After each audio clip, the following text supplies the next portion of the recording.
Namaste and Namaste and greetings. I, Ritika Pandey, researcher at IMPRI, Impact and Policy Research Institute, प्रभाव एवं नीति अनुसंधान संस्था नई Delhi, extend my warmest welcome to you all to IMPRI Web Policy Talk. We are gathered today for a panel discussion on employment, livelihoods, and Union Budget 2024-25. This deliberation is a part of IMPRI fifth annual series of thematic deliberations and analysis of Union Budget 2024-25, which is a series of panel discussion on crucial key policy issues and Union Budget 2024-25 involving more than 100 thematic distinguished experts and research team members. This discussion is organized by the Center for Work and Welfare, IMPRI, Impact and Policy Research Institute, New Delhi, as a part of IMPRI Web Policy Talk series, The State of Employment and Livelihood Employment Debate. Now let me introduce the esteemed gathering. Our chair for the session is Professor Suchita Krishnaprasad ji, visiting professor, IMPRI, former associate professor and head of the Department of Economics, Elphinstone College, Mumbai. We welcome you, ma'am. Today's deliberation comprises of an excellent distinguished panel of experts who will be sharing their expertise, which includes Mr. Sandeep Chachra ji, Executive Director, Action Aid Associate, India, and ex-co-chair, World Urban Campaign, UN Habitat Advisor, IMPRI.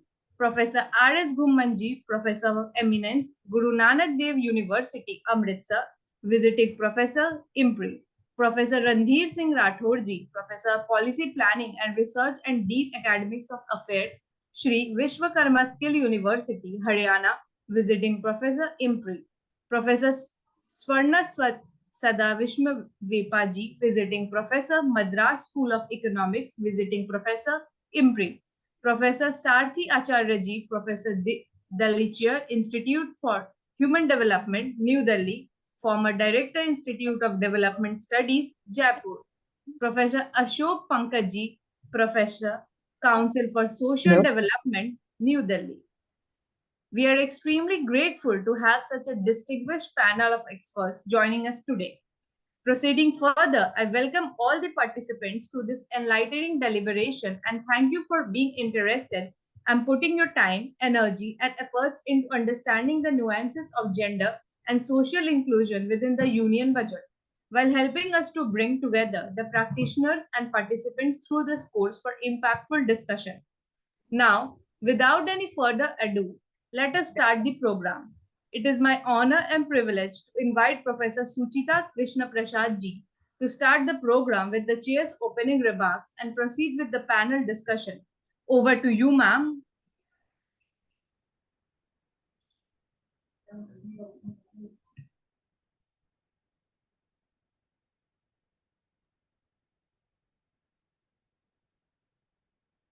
So we are trying to still get Professor Acharya online. So requesting Professor Arjun Kumar to please contact with Professor Acharya. So with that, after a V-shaped recovery post-COVID, the Indian economy is said to be on a strong wicket and is resilient in the face of geopolitical challenges. The economy has consolidated its recovery with a prudent mix of fiscal and monetary measures, ensuring economic and financial stability. It has manifested, and this has manifested in many ways. The first being a 7% plus growth rate. In fact, the nominal GDP growth rate has been something like 9.6% on year-on-year basis. The headline inflation rate is largely under control, though food inflation continues to be a problem because it directly affects the livelihood. The trade deficit has declined, the current account deficit has declined. In fact, there was a surplus in current account deficit in the last quarter of the previous financial year. The foreign exchange reserves are said to be ample, equity markets are said to be buoyant. The repatriation of investment has increased in the last years from US dollars 29.3 billion in financial year 23 to 44.5 billion in financial year 24. The financial performance of the corporate sector has been like never before. The results of a sample of 33,000 companies show that in the 3 years from 2020 to 2023, the profits have actually quadrupled. Also, the gross fixed capital formation rate has grown at a cumulative rate of 52% in the post-COVID period till 2023. And this, the current economic survey attributes it to the tax cuts given, to tax cuts announced for capital formation. So this is all a good picture of Indian economy so far. And how does it reflect on livelihood? If corporates have invested, they're earning more profits. So how does it reflect on the livelihoods on ground? Has it increased the jobs? Surprisingly, the jobs in manufacturing have, in fact, declined. The economic survey notes a reduction of 54 lakh workers in the manufacturing sector. And though there has been a rise in the number of people employed in the services sector, one cannot deny that this rise in service sector might be more of a push factor than of a pull factor, because most people in service sector, there is a large number of people who are own account workers and their employment conditions and their livelihood might be of a questionable quality. So what holds our growth story back from trickling down? It is the hesitation of the private sector, as even this economic survey notes. And this, in spite of the rise in the gross fixed capital formation rate. This economic survey has clearly expressed the wish that finally it is now turn of the private sector to pick up the baton from the government, which has played its part. There has been a steady reduction in the revenue expenditure, which is what the government did the last several budgets post-COVID, and they have been, and sometimes this cut in the revenue expenditure has been at the cost of health and education subsidies, and it has been increasingly replaced by pushing up the capex to develop a robust physical infrastructure, all in an initiative to incentivize the private sector growth. Perhaps this finds a parallel in the state's inability to utilize the funds as well. The CAG reports that something like 27 major states have just reached about 33.5% of the total budgeted borrowings of the previous year. So is it that the corporate sector is simply going for capital formation without utilizing the capacity, and which is also, as we said, finds a parallel in the states? Given this background, the government now seems to be making one more attempt to push the employment in the private sector, this time by directly incentivizing the corporates to recruit the young graduates by announcing the employment-linked incentive scheme. Indeed, it would be interesting to see how that unfolds on the ground. A decent livelihood does not mean only more number of jobs. It means creation of meaningful and productive jobs. So it's the quality of jobs that also matter. The immediate corollary to this would be the skill development. How employable is our labor force is the next question. Having unemployable engineers, which is what our skill development report showed at one point, something like 7% of graduate engineers are employable, it said. This is 2017 report, of course. So having unemployable engineers is a huge waste of investable resources. Another area that is truly worrisome is income and wealth inequality. Despite the decline in the abject poverty, income inequality continues to be one of the highest in the world in India. In 2021, of course, we know all that the top 1% of India's population earned something like 21.7% of income, and for the bottom 50%, it was just 13.1. And the inequality grows sharper when we consider creation of wealth. What does this do to the economy? We all know that it traps the market size by restricting the consumption expenditure and shrinks the investment multiplier process. Arguably, The two most critical missing links that might have obstructed the much anticipated crowding in effect of the private investment in response to the phenomenal doses of capex we have seen in the past few budgets consistently could be unemployment and unequal income distribution.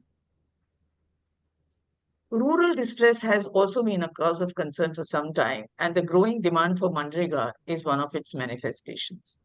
It is important to recollect that agriculture was the only sector during the pandemic which showed a positive growth rate.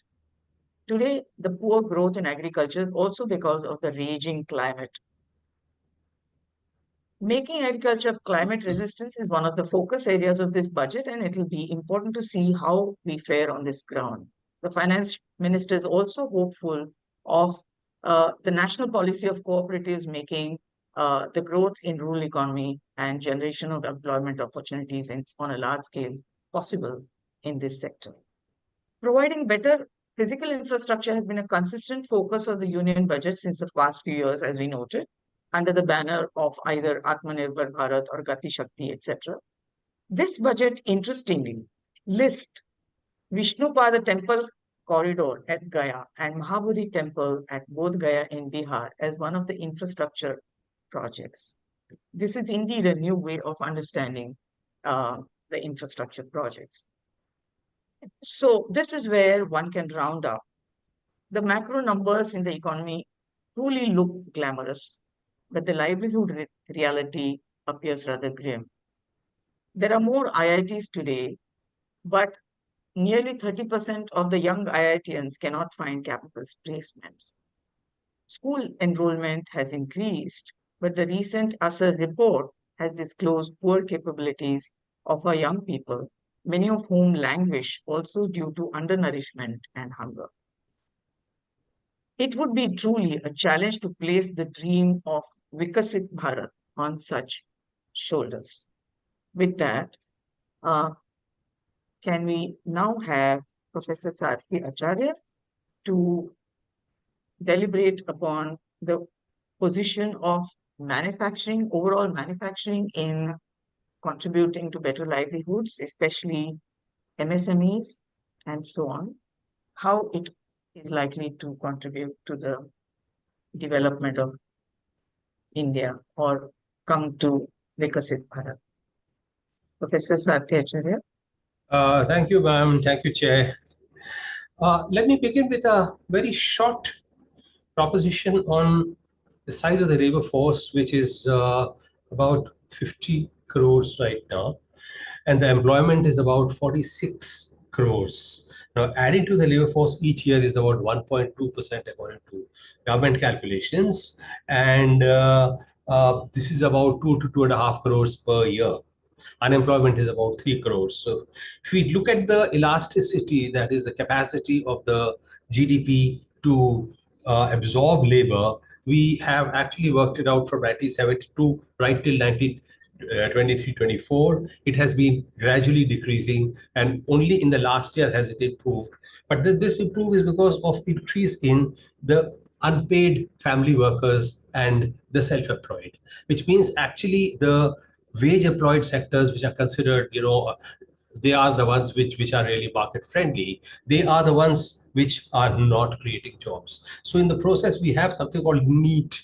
So we have unpaid family workers. We have a large number of self-employed, which have grown by 11 crores in the last 2 decades.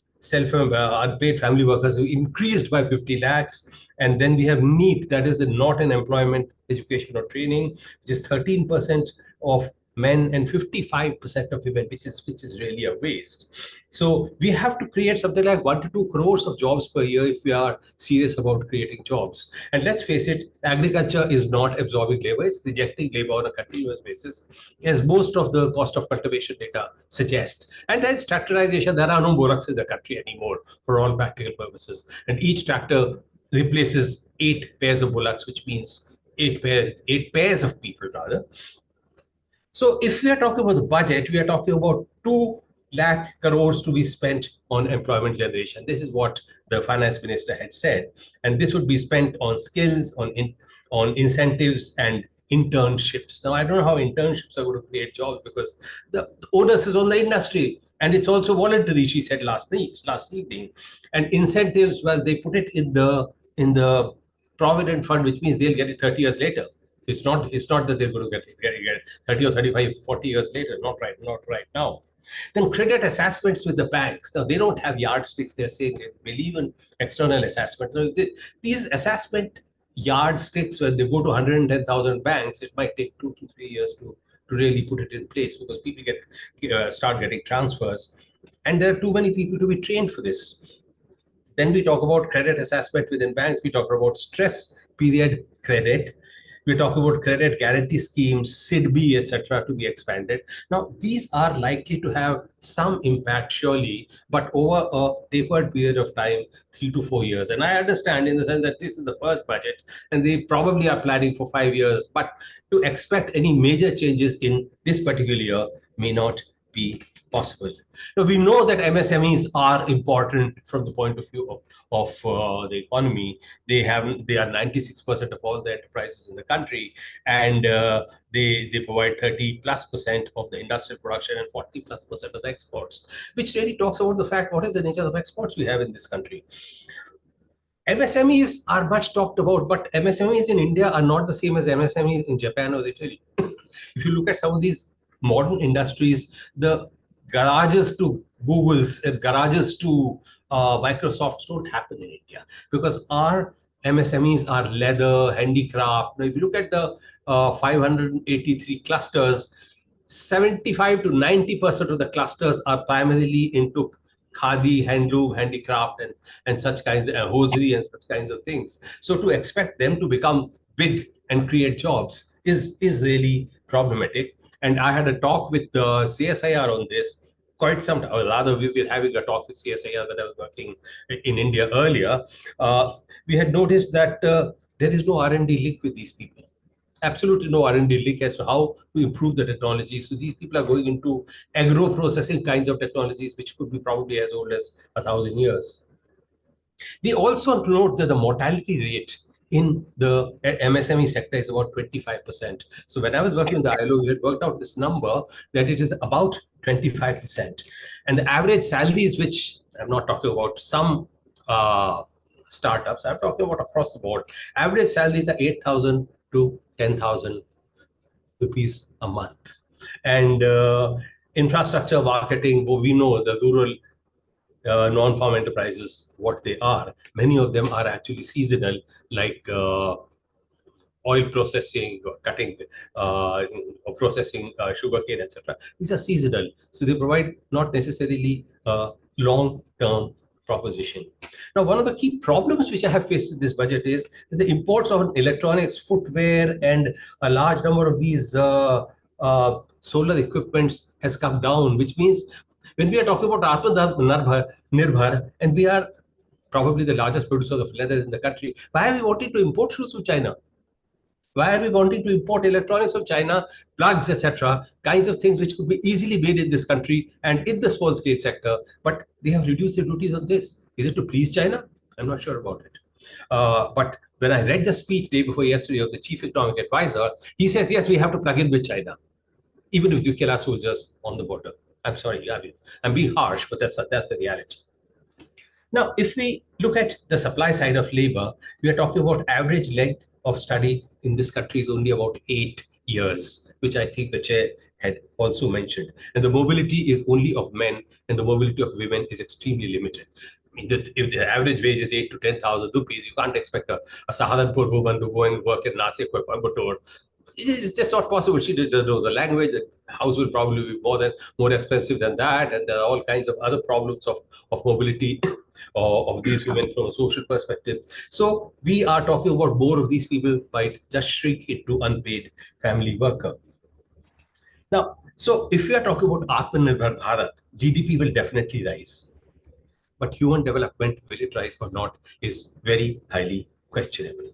And therefore, if we are looking at Viksit Bharat, we have to talk about improving the quality of the workers and their wages, for which skill, quality, research, and development, all three are necessary. Now, skill, we are talking about, okay, people are getting loans and 10 lakhs of rupees to study in Indian universities. If you look at the quality of Indian universities, there are 60% of Indian universities which become private. And they make a lecturer sign on 80,000, they give them 25,000. So the quality of people which you get there are very poor. And of recent, we have looked at some of these teachers, their own fundamentals of mathematics are not clear. How will they transfer that knowledge to younger people when their own fundamentals are not clear? So we have serious problems of skill building, of improving institutions. We are talking about IITs of 25 years back. They were very good. Look at the IITs today, the new IITs. They are not getting staff. I am a product of IIT Kanpur. I know 40% of the staff today I mean, those posts are vacant. Why are they vacant? Because they're not getting the right kinds of people.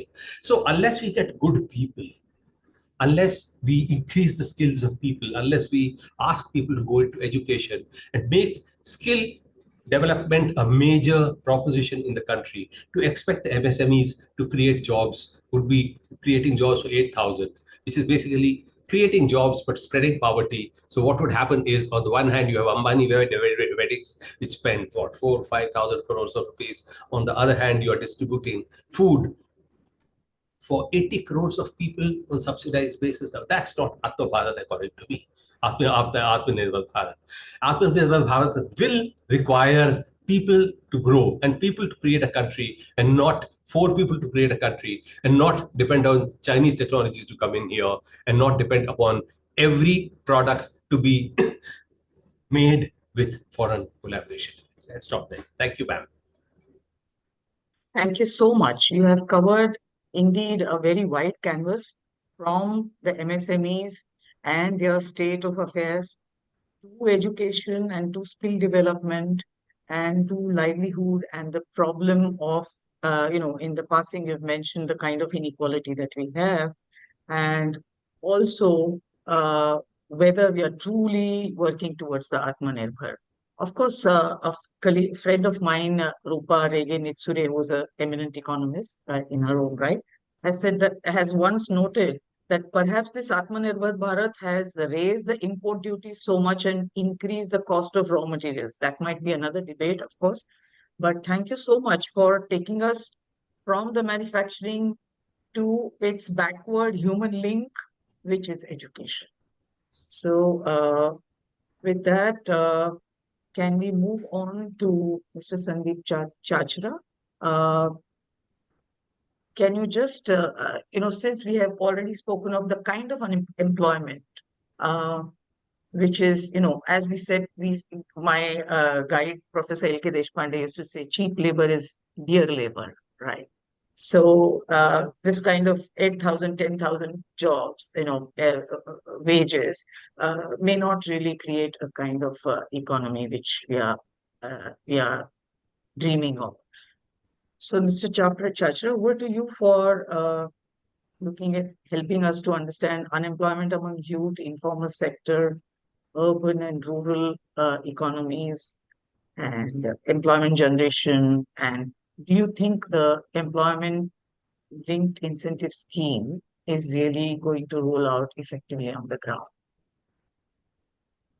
Thank you, Professor Krishnaprasad. And I'm sorry I missed the first part because I was disconnected of what you were asking me to do. But I want to thank you for opening this particular discussion on employment and livelihoods in agriculture. I think your first recital of what the issues are has very well laid out the span of issues and the challenges and where we are today. So thank you for that. Thank you for the colleagues at IMPRI to have me here. I'm aware there's limited time, as you reminded me rightly. So I'll try to be fairly headline-ish, and wonderful to hear Professor Acharya was speaking and I could listen to him with reference to MSMEs and more broadly the manufacturing sector. So my first point as a set of headlines for the discussions would be, it'd be a good idea to subject this analysis to a social class analysis, this budget to a social class analysis in general, and obviously for the issues at hand, which are precisely employment, livelihoods, and agriculture in the today's discussion. A gender analysis of the budget has been done, including in the IMPRI series. a good idea to look at the class analysis of the budget. I don't think enough of that is normally done, certainly not in the mainstream media channels, but even somewhat in the kind of discourses that we are engaged with. So much more is needed. Having said that, my second point is more generally on the budget. This budget responds to, in my view, to a very closely fought election. So call it whichever, but it responds to the social messaging which was predominant from the ground, from the vast majorities of our working people on the ground, articulated through different political parties, but even otherwise, but also to kind of concerns that there were. And also, of course, and this has been talked about in media for long, response to the political coalition politic necessities. And I think this is good. That, in the longer sense, in democratic politics, this is good. An attempt is being made. So let me celebrate that attempt to begin with. How good it is, how much more is needed is something we're going to talk about. Now, in general, that's what I would like to say. The third point I'd like to say is, given that we are discussing employment, and you asked me to specifically look at that and not agriculture, I'll kind of limit it there. There may be some overlap areas, as you, in your opening, Professor Krishnaprasad, mentioned that, because it's not in neat categories of urban, rural, private, non-private sort of story. Yeah. Now, just prior to the budget, as you again mentioned, the economic survey gave a hint of what's in store. In the economic survey, the chief economic advisor seemed to be appealing to the industry, to the private sector, to get more people. So within the first 30 minutes of the finance minister's speech, you had the question of jobs come up. It's great that it did come up after a long while. And I think the economic survey said what? The economic survey recognized a problem which has been there, and therefore the need of labor-intensive industrialization. Professor Sarthi was speaking to some aspects on the quality of jobs and so on and so forth, which remains a challenge, but at least recognition of need for labor-intensive industrialization was recognized. And I think it's a social discussion, and I'm glad that this is happening. But what the economic survey, and we all know as people who work on the ground, as academics, as researchers, that the share of labor in capital formation, you spoke to capital formation this morning, Professor Krishnaprasad, has been continuously reducing. I mean, it is a long story of the long past, but even if you were to take the last 20 years, there has been a steady decline, a secular decline, if I may call it. Now, having said that, we knew in some ways that the state is essentially saying that the private sector going ahead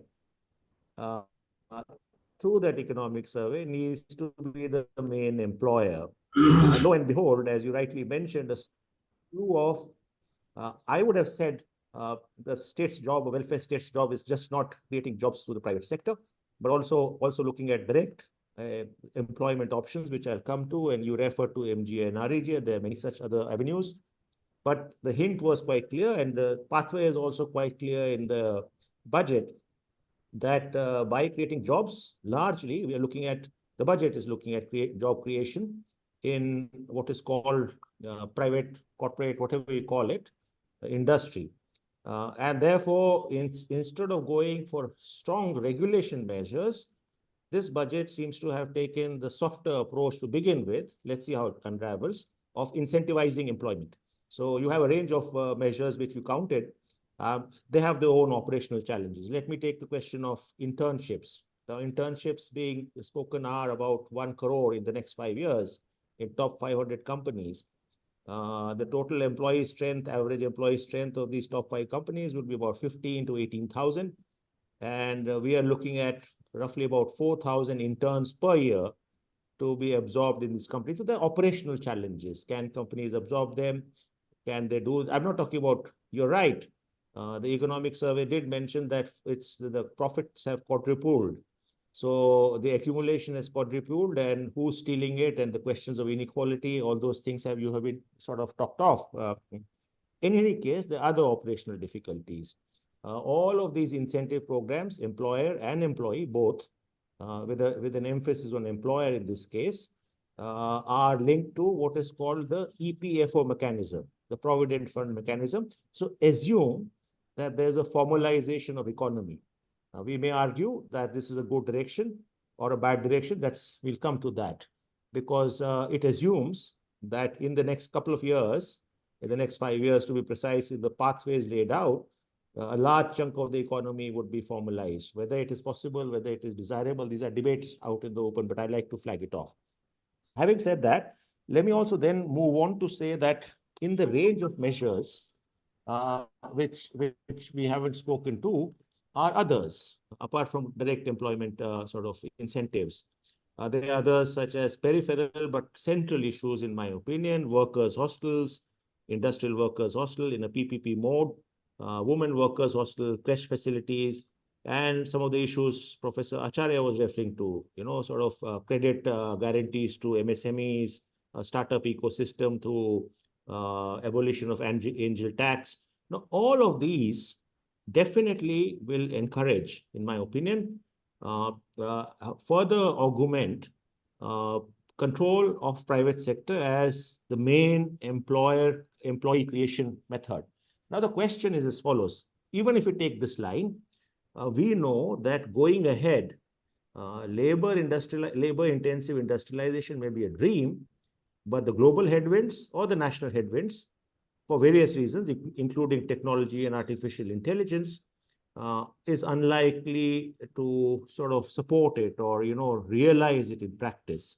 It's quite clear if you look at the trends of the past. If you look at how labor quality of jobs, Professor Acharya, you were speaking to, but if you look at the industrial trends for the last 20 years, and an annual survey of industry is a good indicator, the extent of contractualization of workers in industry is massively increased, from about 23% in 2002-03 to about 40% or thereabouts in 2022-23, and it's only further increasing. So we are creating what Professor Acharya referred to in terms of numbers: sub-employment or lower quality employment, lower quality of labor rights or hardly any labor rights. A pathway where social insurance or social security is you are out of as you are contractualizing labor. This is not only happening in the private sector. The same trend is quite visible where government is the employer. Take railways, take defense. I mean, one can go on and on. We don't have the time. But there is a worrying trend. Secondly, the wage depression, which I don't want to go into. But the wage depression, it's pretty clear that it's also in the private sector. You gave some numbers, Professor Acharya, of 8,000 and so on and so forth. But if you go outside of the formal sector, the wage depression is even more. So something that the opposition party is obviously raising it, quite not enough. But having said this, now if you look at a class analysis, this budget, as far as employment is concerned, focuses on formal sector. We know focuses on young people. You asked. Yes, it's welcome. It's really welcome because it will create jobs of some kind, sub-jobs, whatever, for largely middle class. Of course, is a wide segment and segmentation is necessary. Middle class is not more than a third of Indian population. In fact, less than a third of the Indian population. And once again, it's a debatable sort of, it's another debate of what is really middle class. The Prime Minister recently announced a new word called the neo-middle class. So whether that's really where it falls, where it goes in 1 year's time is again open to debate. As a head highlight, let me put it. Having said that, these jobs are likely to go there. First of all, they're formal. Second of all, there's a skill question. An informal worker, a fish worker, an agricultural worker is unlikely to get those jobs at the current existing skill level. So you almost have a situation where almost all of these employment benefits, even if I look at capex related trickle-down economics. Capex remains at 3.4% of the GDP. It maintains the interim budget level, and assumedly it's for infrastructure, some of which you talked about. It's another debate, what kind of infrastructure. But having said it, it largely lands in the hand of companies, contractors, with only very trickle-down effect to frontline labor employment. This is the story that I largely see. The chief economic advisor in the same economic survey referred to, the recent one, spoke of 78.5 lakh jobs to be created every year until 2030. This trend is not there. I mean, this is the measures announced don't quite get us there. So therefore, the question then arises, what does the state need to do? And therefore, the argument, which has been there in the social space, that government must step its welfare state role as a direct employer, either through the public sector. Once again, that's another discussion we need to have, or through direct employment creation methods, some of which you referred to. Now, one of the employment creation methods was the dream under the directive principles of the state policy of installing a right to work as a fundamental right. But we got somewhere halfway there in the sense of employment guarantees in rural India. Look at MGNREGA budget. Quite apart from the fact this budget has nothing to offer for urban employment, but even if you look at the MGNREGA budget is at best static. At worst, it's declining. So 86,000 crores is the revised estimates of last year. It's the same allocations. If you look at 2 years ago, but on the other hand, if you look at demand, between the last 4 years, between 2019, 2020 and 2022, 23, the number of demand, which is reflected in the numbers of MGNREGA at very sub wages, grew by about 40 crore person days. So it was 265 crore person days in 2019, 2020, and by 22, 23, it had jumped up to 305 crore person days. So you know that huge demand. So I quickly conclude. Yeah. So in this story, if you look at now the class dimension, 90% of India's workforce, which is in the informal sector, which are an almost a formation of a new social class, which we call out-of-work people, or largely out-of-work people, what is another jargon also called wage hunters and gatherers of India. They have no sort of avenue at the moment. MGNREGA sort of restricts. The cooperative story is yet to take up. It's a welcome step that a national cooperation policy has been announced. We need to see what it is. The FPO story is yet to take off to scale. So the idea of solidarity economy is, let's say, in its infancy even now. The collective forms of, sort of labor for creating welfare, for creating livelihood, self-livelihood, livelihoods with autonomy and dignity for the large number of laboring millions of very oppressed, historically oppressed groups and currently dealt out with inequality. That social group, which is a large chunk, certainly more than 60% of our population. So I think there's a big problem there. Now, if you look at quickly, and I'll try and conclude, Prof, there's lots more, but I'll try and conclude. The question of rural India. Having said it, it's interesting that this budget notes land reforms. So I was like excited, like hell, to see the idea of land reforms coming into a budget. But very soon one realized this is about land use surveys, digitization of land records, but without the core of it, which is land redistribution, which is about giving land to the tiller. I mean, it has really no meaning. Rather, it can have a regressive sort of outcome in terms of further annihilation or stealing of lands. Caste-based work. It's not. So there is a whole range of things in a wider sense. Let me just put it that perhaps the role of the state, which is completely missing in this budget, a direct role of the state in creating employment at the hands of people, at the hands of a large battalion of informal workers, struggling millions of our country, is something that was a total miss, in my opinion, in this budget, giving rise to a thinking that at best, it's trickle-down economics with reference to how we look at social classes, how we look at employment, and how we look at creation of livelihoods. So there's lip service to everything, but without really the substance to it. Thank you so much.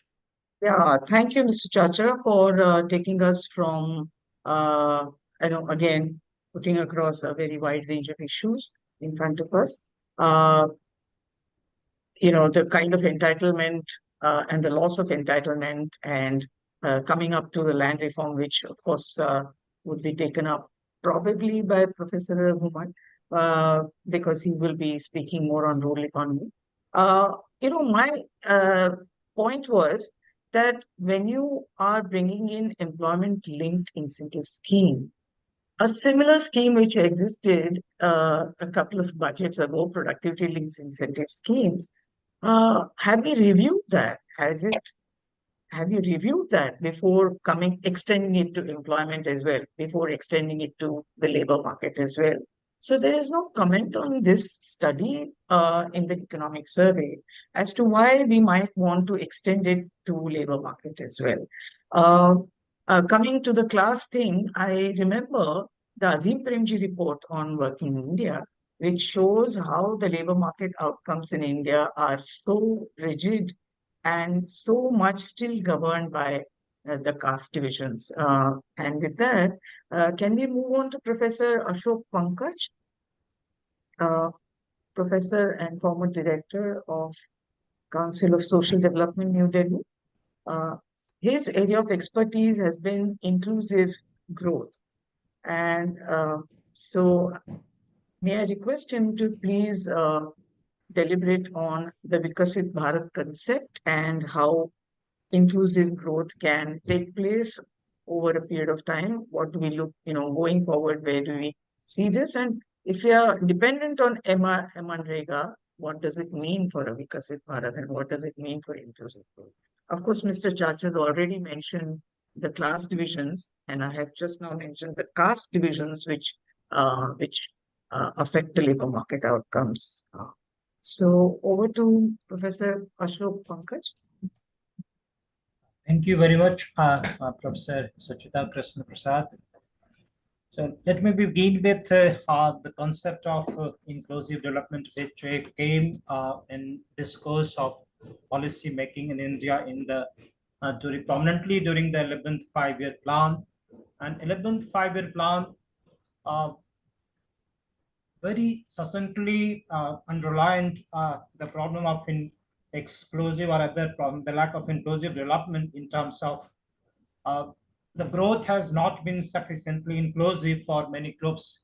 It targets the social groups, especially scheduled caste, scheduled tribe, minorities. It also underlines the problem of growth not trickling down to gender as well, to women as well. So some social groups, the 11th five-year plan identifies the group which need to be targeted for promoting inclusive growth. And then in terms of its vision, apart from the various other measures, the one prominent thing which it underlined to promote during 11th five-year plan and also in the 12th five-year plan was employment-centric inclusive growth policy. And for that matter, it defines what it means by employment-centric growth policy is the ability to generate and educate number of productive employment opportunities will be a major factor in which the inclusiveness of growth will be judged. India is currently at a stage of demographic transition where population growth is slowing down, but the population of young people entering the labor force continues to expand. So the challenge which 11th five-year plan has identified for Indian economy, which was growing very fast and of course grew very fast, particularly in the 10th five-year plan, continues to be there. This budget, if I look this budget, to what extent it has been able to address this problem of promoting inclusive growth through employment. There are, of course, some positive aspects, but more than that, this budget I look more in terms of addressing some of the concerns, some of the rather political and electoral concerns which emerged from the recent elections when the ruling party lost 63 seats and 53 seats were in rural areas. So in one way, this budget is an attempt also to address the grievances of the rural constituencies and to give a message to the rural population that, look, this government is working for you also. And intention is to promote some employment based inclusion of rural area, not specifically employment based inclusion of some certain groups, which was defined in 11th five-year plan.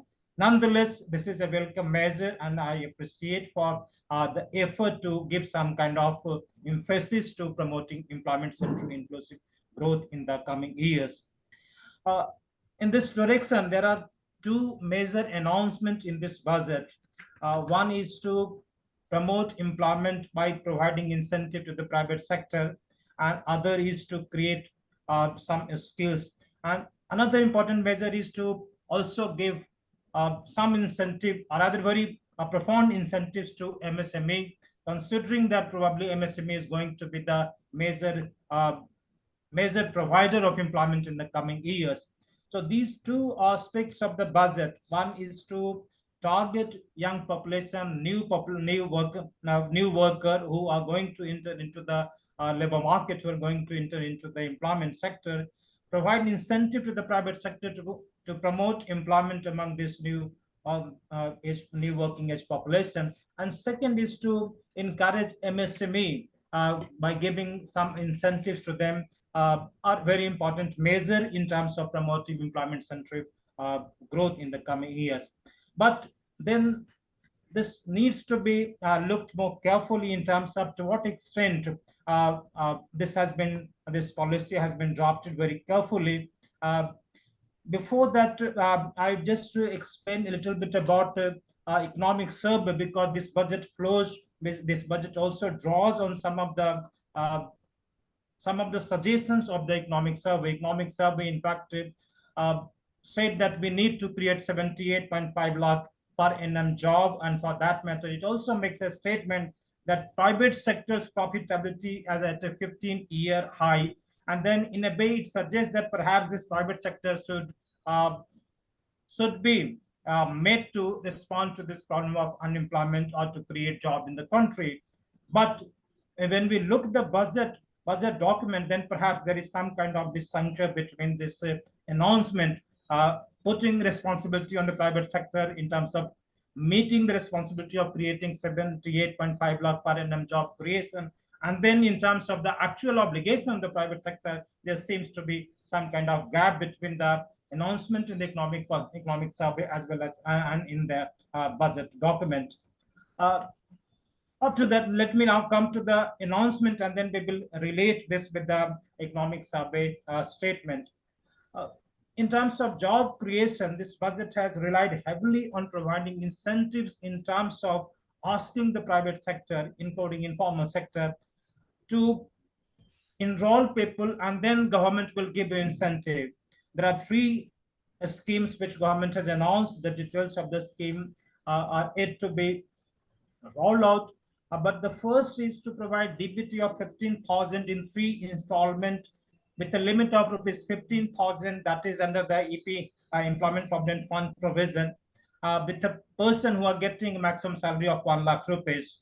And government targets to provide this benefit to 2.1 crore people per annum. Now the question is that this benefit is 15,000, which will be given to the beneficiary. But how will you ensure that the employment is first created? This benefit will flow only if somebody gets employment. The challenge is that we have to first create employment. So this benefit is in a kind of, I would say, in a kind of post-dated check, which we do not know whether it will be in cash or not. So that is the challenge with this first aspect of this incentive. The second incentive is to, in a way, incentivize private sectors or other informal sector to become formal. For that matter, I said that if you link the new to the government provident fund, then the government will provide you some kind of incentives in terms of contributing to the provident fund. Now, the problem with the informal sector has been that they don't want to become formal. Many of the small units, they don't want to become formal. Now, is this incentive sufficient enough to induce them to join formal? Because they will, in any case, they will weigh both cost and benefit. They have their own calculation, and whether this will be sufficient, this incentive will be sufficient to for them to come to join as a formal sector or to become a formal sector, that remains a major challenge. So when this program will be rolled out, these implications will be there. And then this budget talks about as a part of this scheme also the skill creation, that so much of a skill, 20 lakh youth will be a skill over 5 years through existing central sponsored schemes. And then as a part of this, there is a program of internship program with a target of 1 crore youth who will be provided internship benefit of 5,000 per month for 1 year, and 6,000 rupees as a kind of one-time assessment. the target of this group or the responsibility, this has been fixed on 500 companies. But who are going to be these 500 companies? The budget has not defined whether it is 500 company. Most probably it is going to be in terms of the turnover or maybe the profits. That has to be defined. Once the scheme is rolled out, then we will come to know that which are the company which are in the top 500 company, whether it is based on the value turnover or in the profit. So that has to be defined.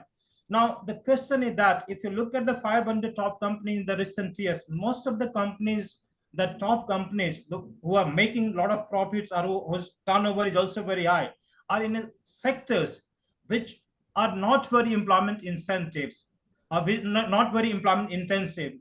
So say for example, software industry, how can we expect the soft industries will provide 5,000 for about 4,000, one company will accommodate 4,000 interns as a part of this, because this also requires the question of the qualifications, whether the interns will have.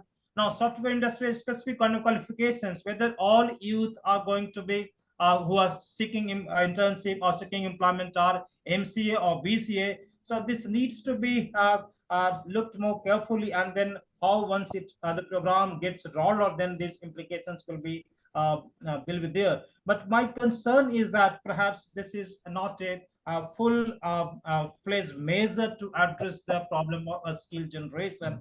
But then the positive side of that is that announcement which I see in this budget is to upgrading 1,000 industrial training institutes, because most of the industrial training institutes are languishing due to lack of infrastructure, due to lack of faculty members. And then recently also there was some kind of approach to casualize even the skilling process through some of the schemes.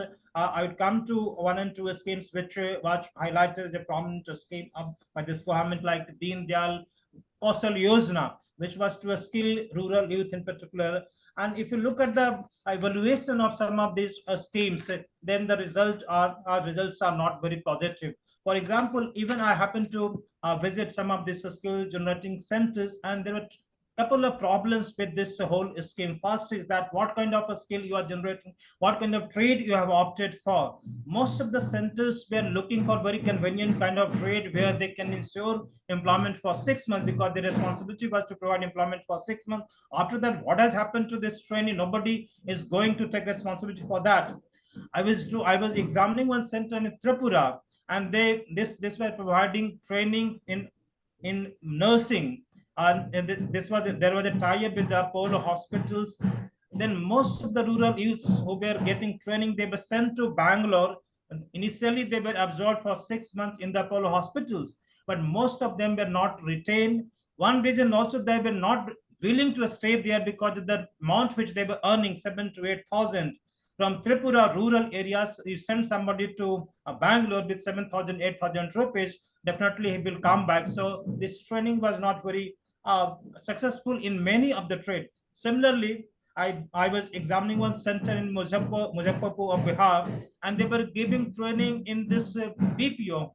Now I asked this organizer, this manager of the training center, that how can you expect to train somebody in language in 3 months? Most of the participants had come from rural areas. They had got education in their non-English language. So for them, we expect that in 3 months, you can provide sufficient training in language in which they will have to communicate. So this seems to be some kind of problem with this training skill generation program with the previous, which has been part of the government flagship program for a pretty long time. In that scenario, this announcement of upgrading 1,000 ITI is rather a very welcome measure, and I would suggest that perhaps we can have more ITI with more robust infrastructure instead of going for this kind of short-term arrangement, either through this Deen Dayal Upadhyay Kausal Yojana or through this internship through the private sector. Both look to be very short-term and in a way lack of proper vision as well in terms of skill generation is not that much a short process. And many of the sectors in which we need skills even for day-to-day activities, there is hardly the training institutions. For example, for mason, carpenter, we don't have sufficient number of people who are trained, and most of them, even the new sectors which are emerging, for example, repairing of this smartphone, repairing of laptop, most of the people are doing by trial and error basis. We have not provided sufficient training. So the skill generation, the focus on a skill generation is of course welcome, with one rider that this skill generation should be examined more in terms of a long-term process, which should also be linked to education, because unless until you have a good education up to secondary level, you can't expect somebody to be provided a good training in a skill after 10th if he has not done good schooling. So these are two connected things, and one should look this whole process in a more holistic manner than to be a very short-term measure that you ask some companies to provide internship for 1 year, and then assuming that the person will be trained, another person will become employable, more employable. So that seems to be a problem. But the most important thing which I see in terms of employment generation is that the schemes which have been announced for the MSME. The finance minister in her budget speech mentioned that she had announced 8 measures for the promoting employment or promoting MSC as a whole, because MSC is the largest employer in the country with 20 crore people getting employment in MSC. There are 2.7 crore MSC units in the country. The most important things out of the various measures, I would highlight 2 changes.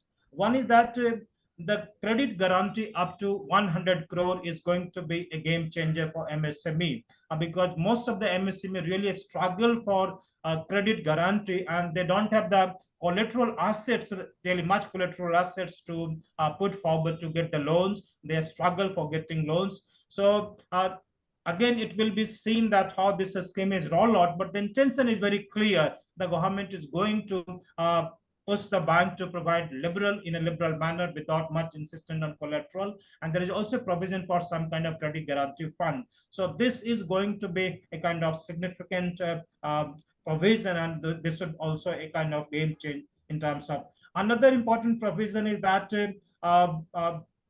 MSME threshold for MSME to join this trades and online platform to help MSME unlock their working capital by converting their receivable into cash. That is also a kind of important measure which has been announced for the MSME. So if the 2 measures are to be assessed, in my view, this is going to be more important and more in terms of giving better outcome than the other announcement which have been done, because other announcements have some kind of rider, some kind of provisions which are not under the control of the government. But this is something which can be easily delivered.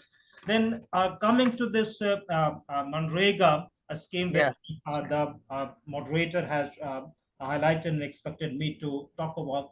This economic survey has raised one issue that poorer states are not getting adequate fund when you compare in terms of the poor population which are concentrated in those states. This is true. In fact, this is nothing new in this statistics. From the very beginning, we have seen that some of the poorer states, which were expected to rather get more benefit from the program, were not able to get benefit. There are multiple reasons for that, but some of the poorer states, the story is not simple as well. Rajasthan was able to get good amount of benefit from the Manrega from the very beginning. Himachal got it, Madhya Pradesh got it. Some of the states picked up later or not in the initial state. So it's not a kind of very linear trajectory that the states which were performing better have been performing. Of course, some of the states from the very beginning have been performing better, but some of the states have also picked up in recent years. That makes this story incomplete. Nonetheless, the major problem which I see with this program is that with too much expectation are loaded in the program over the course of a year, have also created administrative responsibility which poorer states' institutional capacities are not adequate enough to meet. And that is one fundamental reason. Of course, economic survey has also highlighted these aspects of inadequate capacity of the state. But then there are some other regions also which have not come much in the discourse. One is that I feel that sometimes when there is political interest in the scheme, it pushes the implementation. For example, West Bengal, though CPI, CPM was the part of the drafting of this scheme, this whole employment guarantee scheme. But during their tenure, the employment guarantee scheme was not implemented very effectively in West Bengal. Once Trinamool Congress came to power, Trinamool Congress prioritized this scheme, and we have seen that the scheme was doing very well in West Bengal. Similarly, Uttar Pradesh picked up recently in implementation of this scheme. So this needs to be more carefully, and there are multiple factors which explain this dynamics. I would aim with one and two remarks. First is that this budget has definitely given attention to employment creation with a focus on rural area as well. If you look at the budget also, 2.6 crore for rural development, 1.5 crore for agriculture development, together almost 4 lakh crore of a budget of 42 lakh crore. Almost 10% of the budget is going to. So the priority the government has given priority to rural agriculture. That is a welcome, because majority of population is stayed here. Second thing is that government has understood the problem of government has recognized that employment is a real problem for our economy. Even we have big infrastructure project, but we must give attention to the employment generation. So this giving priority to employment generation, recognition of the fact that we have the employment problem is a welcome measure. How the government will address that, we will have to see. But government has, of course, taken some important major initiative in the sector of MSME, that we have to see how it will be rolled out.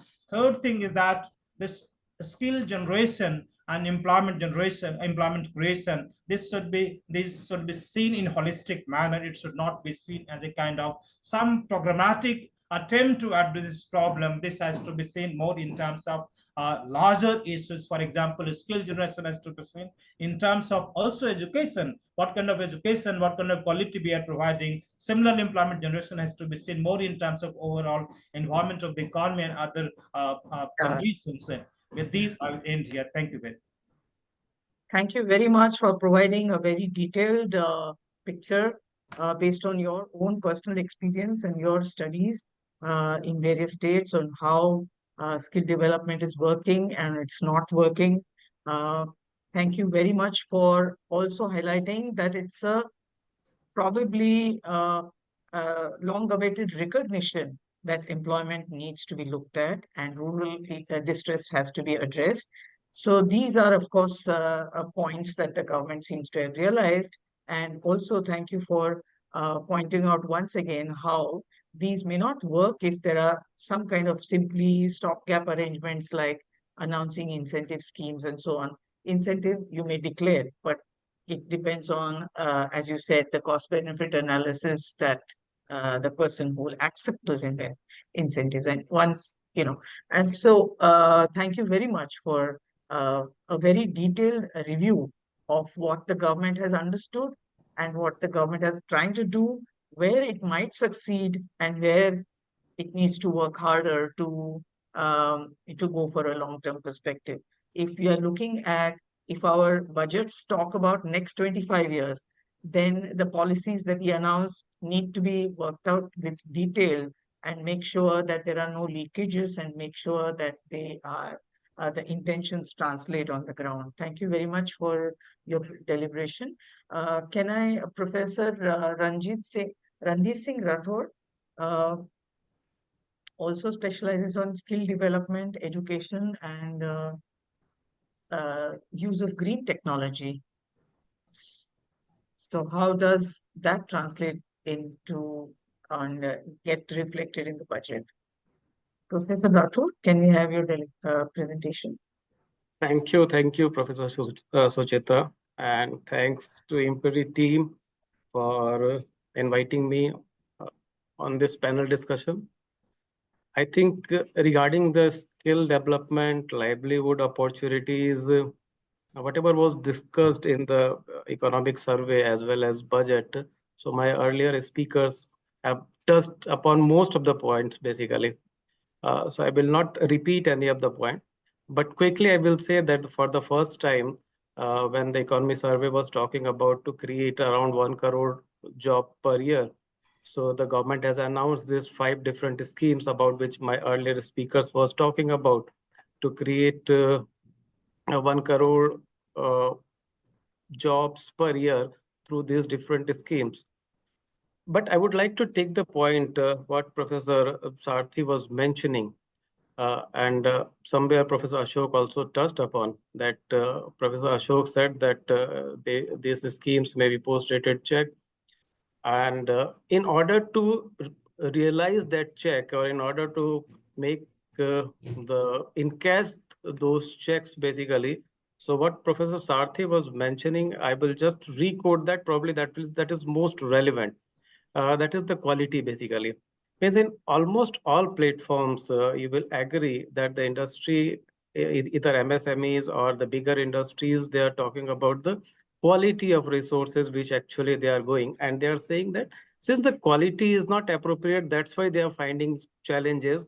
And you also in your opening remarks rightly mentioned that some reports are quoting that even the engineers are not employable. So now the question is that how to improve the quality, and the owners cannot completely come or cannot be completely owned by the educational institution or the skill development setup basically, but due to the limitation of bandwidth basically. So one of the scheme which was announced by the finance minister was upgrading ITIs. But if we will see the numbers, so out of 15,000 ITIs, we are saying that we are going to upgrade 1,000 ITIs. So 1,000 ITI for 20 lakh students ultimately in 5 years. So I want to say that actually that is not sufficient. So how to leverage the other schemes or other facilities which are available with us? So I would just quickly like to just recap those 2 earlier schemes. One was the National Apprenticeship Training Scheme, another was National Apprenticeship Promotion Scheme. So basically, if suppose you want to give, everybody is talking about the quality training, and we know our limitation, because if suppose we are talking about skilling, especially in the field of engineering, technology, or manufacturing side, so the setup which is required, they are very, very capital incentive intensive, and it is difficult to put that much capital in many educational or ITIs or skill training centers. So the way which was devised to give educational component or training on the educational components in the educational institution, and for on-the-job training or for the internship or for the apprenticeship part, the government launched those 2 schemes. One was launched way back, that was apprenticeship training scheme, but NAPS was recently launched in 2000, I think 19, or most probably 19. And through these schemes, the students are, or the trainers are basically going to industry. They are exposed to real work time situation, and they are getting the training, and those training are basically what is the requirement in the industries. So such type of the mechanism was need of the hour basically. And looking to that aspect, I think another scheme of this internship was introduced by the government this time also. So when we are saying that a new scheme is again introduced, and which is talking about to create 1 crore internship over a period of 5 years, what will be the nitty-gritties and the operational aspect? Definitely everything will be clear once that complete scheme document will be released. But at least 1 or 2 points I would like to mention here. First is that when we are saying that 500 industries, 500 divided by 1 crore, I think it should be considered differently. Big industries, if industries are big, obviously they are operating in the shifts. So 500 multiplied by 3, we can say that they're operating in 3 shifts basically. So instead of saying 500 companies, it is basically, they may come out to be 1500, that number, if the shift aspect is taken into consideration. So basically giving exposure in such big companies definitely will help the quality of students basically passing out from the conventional higher educational institution. So the scheme basically, this particular scheme is talking about this internship opportunity for the students or for the pass out basically in the age group from 21 to 24 years basically. So if suppose such students are exposed to the industries or the companies, so they will their quality of training, their quality of learning will be enhanced, and that quality or that learning can further be harnessed by MSMEs also. Means when they are trained, means this 1 lakh interns are trained in bigger companies, the experience of those learnings they can bring back to MSMEs. Suppose if they join some MSMEs, and I'm sure that this MSMEs will be benefited from the experiential learning which these interns will bring with them while getting training in these big companies.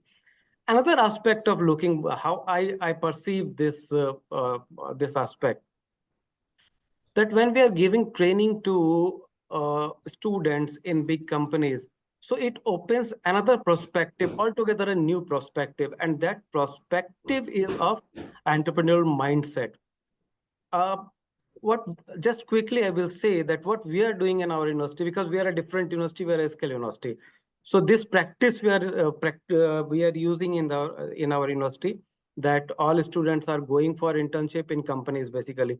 So once a student is going to a company for internship, it enhances self-confidence of that student and develops that entrepreneurial mindset.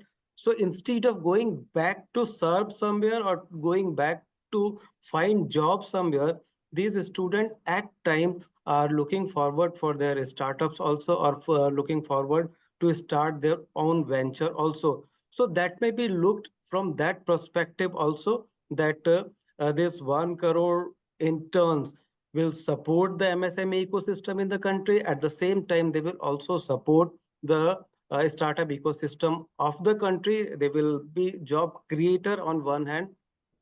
On the other hand, when they are facilitating the other institute or the MSMEs or industry. One more point, because you mentioned that about the green energy or green technology. So again, lot of opportunities are created in this budget through this, again, through this new initiative. The 1 crore solar, the one project was 1 crore solar rooftop installation. So if suppose 1 crore solar rooftop installations are there, so in order to install this, I'm not touching the manufacturing side, I'm just touching the scaling side.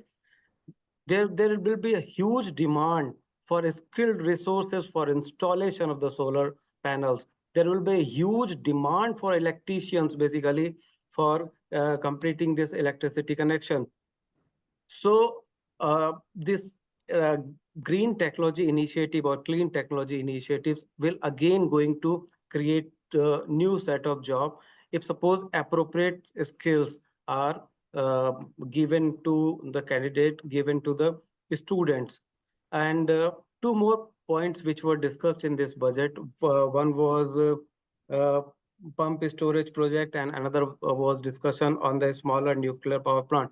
So obviously, means a lot of employment cannot be created in these two fields. But again, these are the niche areas. These areas are talking about the clean energy. And again, some capacity building can be done in these areas. And these students or this candidate trained in this new clean energy technology areas, they can find employability. Last point, just I would like to touch, you also mentioned that apart, means when we are talking about creation of jobs, so apart from looking just to MSME or industry, you rightly mentioned that the tourism was another area. And investment is the infrastructure investment in tourism and job creation in tourism will again be another aspect which can be given a fresh thought. So these were my initial comments. Thank you. Thank you so much, Professor Rathore. And I think since you are experienced in exposing students to apprenticeship and skill development, you could speak more authentically about how it can improve and kind of broaden the way and the perspective of students, not from just the point of view of engaging in a better job, but also becoming a startup on their own. So thank you very much. And now it's time for SWARNA madam. She will be, madam, will you be speaking on agriculture and farm incomes and agriculture as, the processing side of the agriculture, and agriculture is a sector that provides nutrition to so many. Thank you so much, ma'am.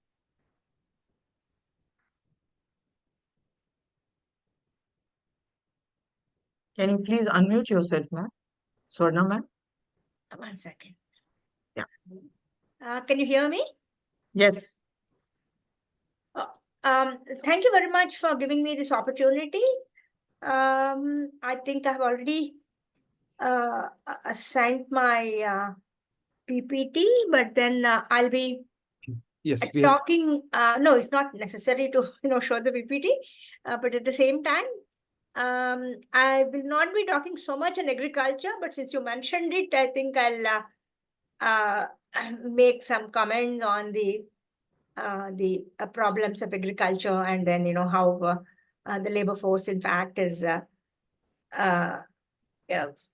declining in agriculture and various other issues. But I'm more interested in talking about the state of the labor market and the changes that have been brought into the labor market because of the technology changes. We all know that the technology has changed over a period of time. And what has happened is that it has created a new job markets, and then some of the existing job markets have already have disappeared. So I think that is the point which I'll be stressing upon more, because a lot of other speakers have already spoken about the proposed policy initiatives and the likely impact, whether they'll be able to fulfill the goal of sort of providing sufficient employment for the number of youth who have been coming into the labor force. Now, I want to concentrate on 2 or 3 points. The first one is the growth in employment. The growth in employment has been tardy. In fact, the elasticity of growth with respect to employment, in fact, has fallen over a period of time. It used to be something like 1% elasticity in 70s. It has now come to something like 0.1% now. So that itself shows us that the growth is, in fact, is not job oriented, and that's why we call it a jobless growth. So obviously, we have to, if you have to create employment with a 0.1% elasticity, our growth will have to be very high, something as high as 10%, which doesn't seem to be the case, because I think the present scenario, we are not expecting anything more than 6.5 to 7% growth. And so that, of course, many people have pointed out that is not sufficient to sort of absorb the jobless youth who are entering into the job market every year. So about 18 million youth who attain the age of 18, enter the job market looking for jobs. And then what is more important is to understand who are these people, and what is happening to the job market is something very important. What is happening is the job market has changed. It has changed all over the world, and it has come to India much later. I think the recent ILO report on labor, in fact, has highlighted these aspects, and particularly they've looked into low-skilled jobs, no-skilled jobs, and the middle-skilled jobs, and the high-skilled jobs. And so when we talk about skill and skilling, we should know what sort of skills are required and what sort of skills we have. And based on that, I think some matching will have to be done. So what has happened over a period of time the world over, and also in the case of India, is that the middle-level jobs have disappeared. We have high-skilled jobs, which are few, but at the same time, the low-skilled, no-skilled jobs, in fact, have been disappearing in the manufacturing sector, but they're still, and only the middle and the high-skilled jobs are there in the manufacturing sector. But recently, ever since 2022, what has happened is the low-skilled jobs, in fact, are, I mean, more percentage of people are in the low-skilled and no-skilled jobs, because no-skilled jobs are basically the agriculture and construction. And of course, I'll talk about construction a little later.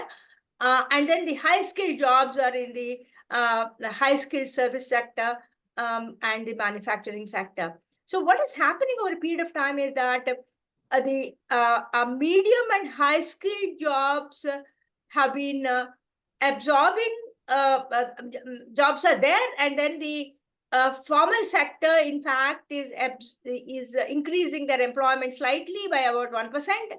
But whereas the unorganized sector jobs, in fact, have fallen. There's something very interesting, particularly in the manufacturing. The GDP share of the organized sector is about 70%, roughly, and that of the unorganized sector is something like 33%. Whereas, as far as jobs are concerned, about 75% of the jobs are in the unorganized sector, and there are only about 30% of the jobs are in the organized sector. And again, the organized sector, in fact, has not been, have been hit by what is called this polarization of jobs. That is, the very high skilled jobs are there, but then automation and other things have completely made certain types of jobs disappear. For example, you don't need a front office help. You don't need an accountant, and you don't need a back office staff either. So all of them have been automated, and also in the manufacturing sector also they have been automated. And now what is happening is a large number of jobs have disappeared, and it happened in the software sector also. As the software sector, in fact, has upgraded to the more automation. Everything you get on the web, and you don't have to hire a software engineer to do your the work which is related to your salaries or any such thing, because everybody can go into the website and do the work. And so these jobs, in fact, have disappeared. And then the next important aspect is about the manufacturing sector itself. The manufacturing sector, the job creation, in fact, is happening slightly in the organized sector, but then in the unorganized sector, in fact, is negative. So the number of people who are involved in the unorganized sector are declining. I mean, over a period of time. I mean, this, of course, is slightly dated data, stops with 2017, but I think the trend, in fact, is getting attenuated. So the capacity manufacturing sector itself is about 11% of the jobs are in the manufacturing sector overall. And out of that, about 70% are in the unorganized sector.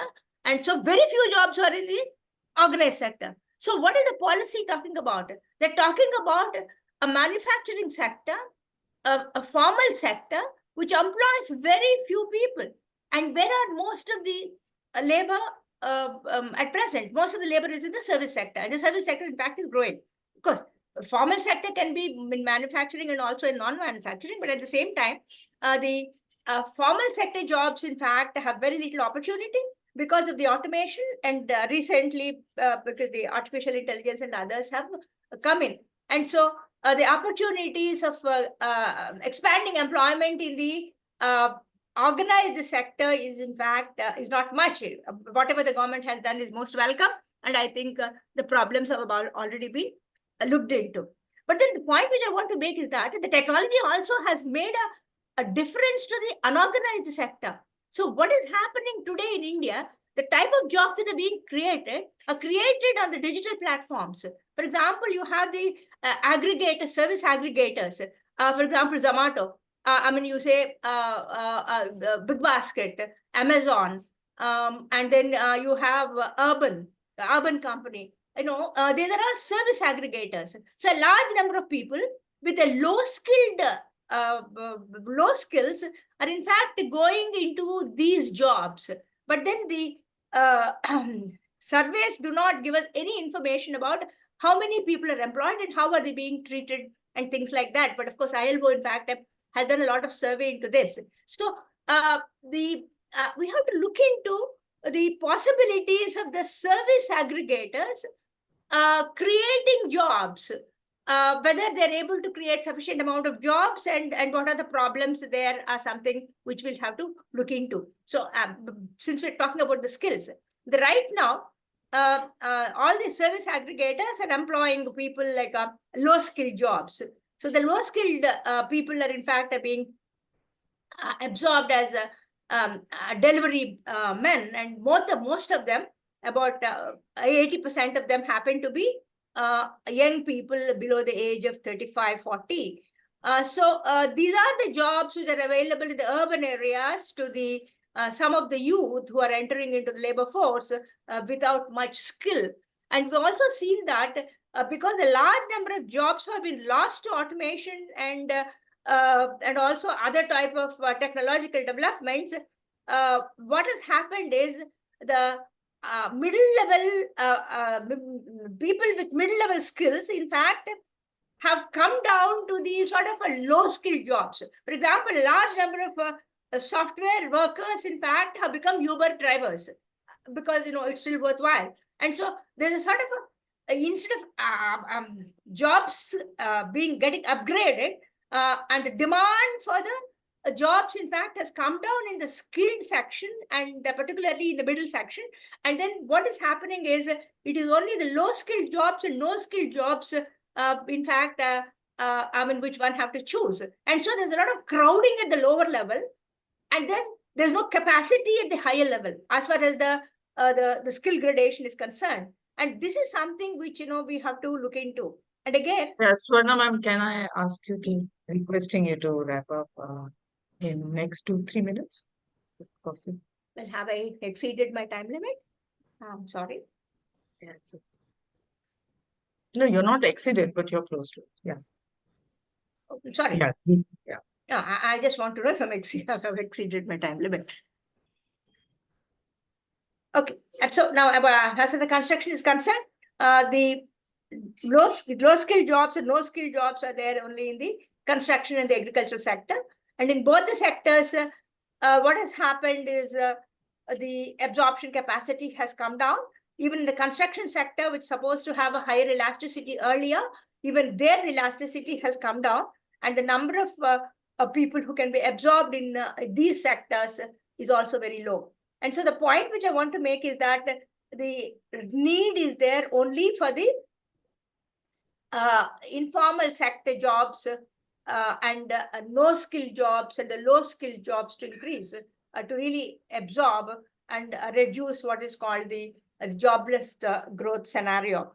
So as far as the budget is concerned, whatever policies that have been there, they're most welcome. And but at the same time, very little labor absorption will take place in the long run, because the manufacturing sector and the formal sector itself is very small. And there itself, because of there's no guarantee that all these schemes will in fact increase the employment in a substantial manner. I think that point has already been made by other speakers. And of course, as far as the women are concerned, it is most welcome to have creches and hostels. But that again is doubtful whether it will increase the number of women that are being employed, because India seems to be the only country where the women's work participation is very low. And particularly if we don't count the own account workers and the helpers in the area as sort of a part of the labor force as such, because then we have to say that the unpaid labor is much more as far as the women are concerned, and the paid labor force is very small. Then, of course, there are also other issues about the digitalization and then aggregator services and the type of problems that are faced by them. In fact, are very important in future. But because all these service aggregators will use the algorithm to decide as to how to treat these workers. And so these companies are interested in giving high salaries and high incentives at the beginning, but once they establish and get a higher share of the market, then they reduce the incentives. And that is the reason why these people, in fact, will lose out. And there are too many people want jobs, and then very few people get jobs.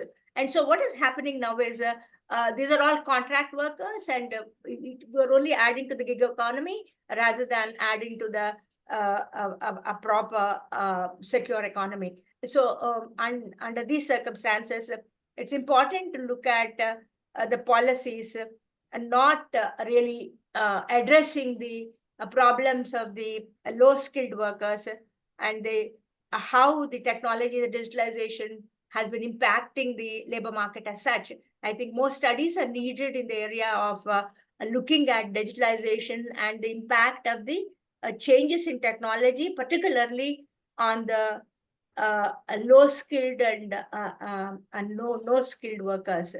I think I'll stop here. Thank you very much for giving me the opportunity. Thank you so much, ma'am, for flagging the issue of gig economy and the aggregators. It's interesting to know that the gig workers are called as partners and not workers. So the question is, if they are partners, do they share the profit? So that's an important sorry, question. Can I? No. Yeah. I mean, Zomato has introduced it, and they're there is a not policy of, partners. yeah, By no means they're partners. Yes. What I'm saying is, it's a word play, and it's very easy. They're all referred to as platform workers, yes, because of work on the digital platform. Yes. So so with that, we have actually exceeded the time. We had time up to 1 o'clock, but it has been an enthralling session. And do we have Professor Ghuman here? I believe he was not going to be available.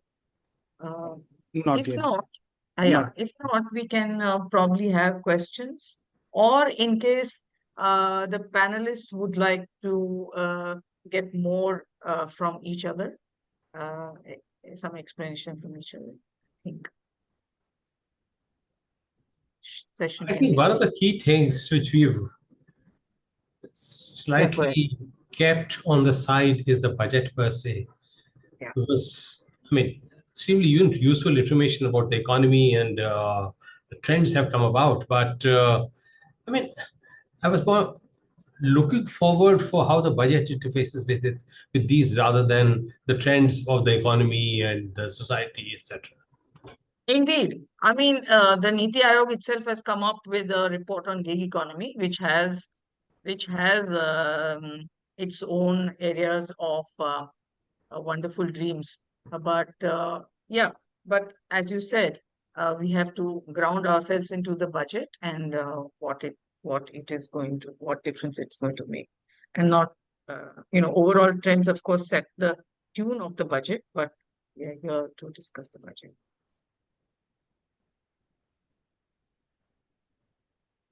Any questions?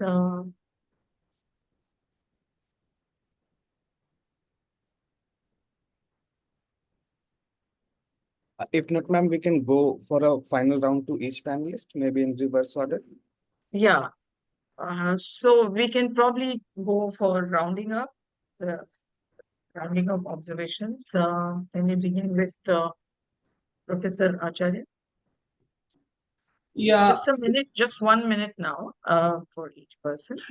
Actually, if you ask me in 1 minute, the solution to India's problems lie in skilling people under the public sector and do not hand over the education and health sector to the private shops who do not teach but basically charge high fees and get backdoor entries and create doctors and engineers and technicians and pharmacists who don't do very much. So public investment as earlier said by Kothari Commission or any other commission from WHO for health, etc., they have to be strictly adhered to.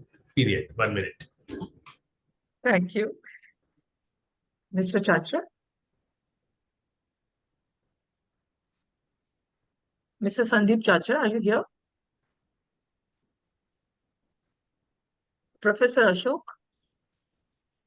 Just one comment that we must look the problem of unemployment in a holistic manner, and we must also look the economic policy in an entirely different manner.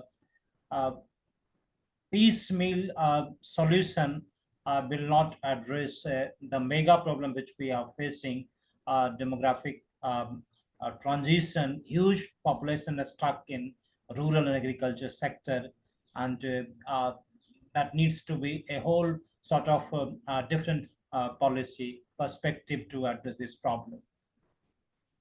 Thank you so much. I just had one curiosity about this cooperative national cooperation mission or act and so on. So, there are people who feel that going from public to private in between would be the response of the society. Don't treat society as a patient which will either be injected by the public sector or be left to the private sector, but let the society emerge through the spirit of cooperation. I wonder how our panelists look at this particular possibility, the middle way of making cooperative movement effective. With If you that, ask me, I think yeah, I would like yeah. to mention Go this. ahead. Yes. See, there are peoples and peoples, and there are capitalists and capitalists, and there are governments and governments. So to talk about a uniform, one-size-fits-all policy of cooperation is not going to work. Sure. It worked in Gujarat. We had a beautiful revolution for milk. Did it work for other commodities is the question. So I think we need to have a common ground in each area to be successful in that. In fact, there are lots. In fact, if you saw in the budget itself, there were very good points. But which were the points taken up? Too much money is given to Gujarat, to Bihar, too much money is given to Andhra. Nobody is wanting to have a national agenda. Let's work on this. So when we are talking about this cooperative effort between different partners, we must have a common point on which the partners can come. And if it is a smaller point, then we need to agree on those particular smaller points and the groups, how they come together. Like for instance, take Japan. They have, or now Thailand, once one village, one product. So the whole, you know about it, of course. Now, why can't we have it in our country? We've been talking about it for 50 years now. Because in India, the villages are split, as Ambedkar ji had said.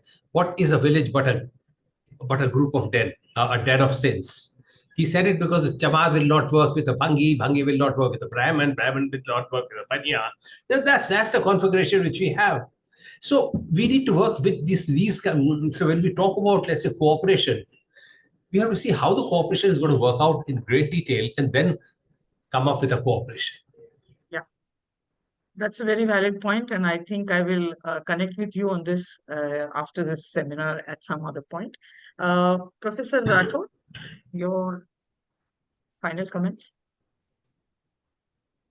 My one-liner would be we should build this strong industry academia connect.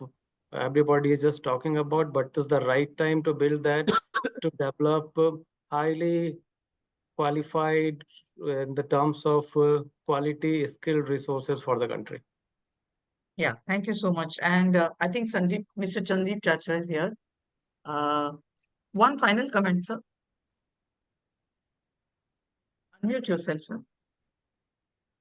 Thank you, ma'am. And my one final comment and a path ahead, apart from right to work, is the question of wealth taxes. So taxing the super rich.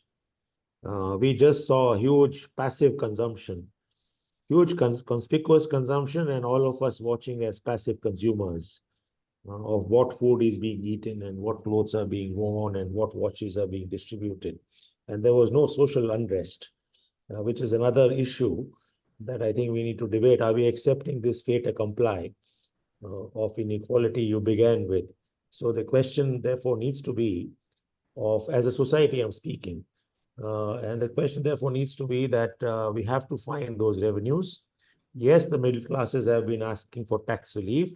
Middle classes are not are segmented. So there's a section of middle classes which merges with the upper class. And I think that's where the focus of redistribution needs to lie. So taxation measures, measures which enable accumulation of wealth for redistribution. I think that's how I look at it. A lot of those issues need to be targeted and directed to creating popular employment on the ground. And the way to do it is through building solidarity economies, not just the MGNREGA kind of path, but the way to do it is also to bind the hands of the state to Right. Yeah. all right to work. So that's how I look at it. Thank you.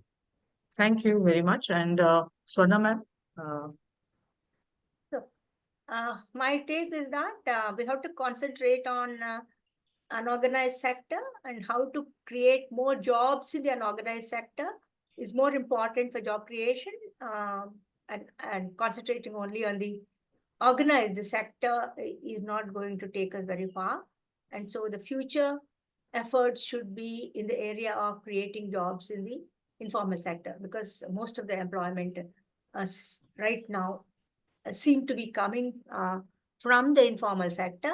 And also we do not have a population with skills, and the levels of education are also not good. And considering that, in the near future, to create employment, I think we have to see how to utilize the youth who have entered into the labor force now, rather than having a long-term aspects of skilling, and only when the demand comes, the skills will be utilized.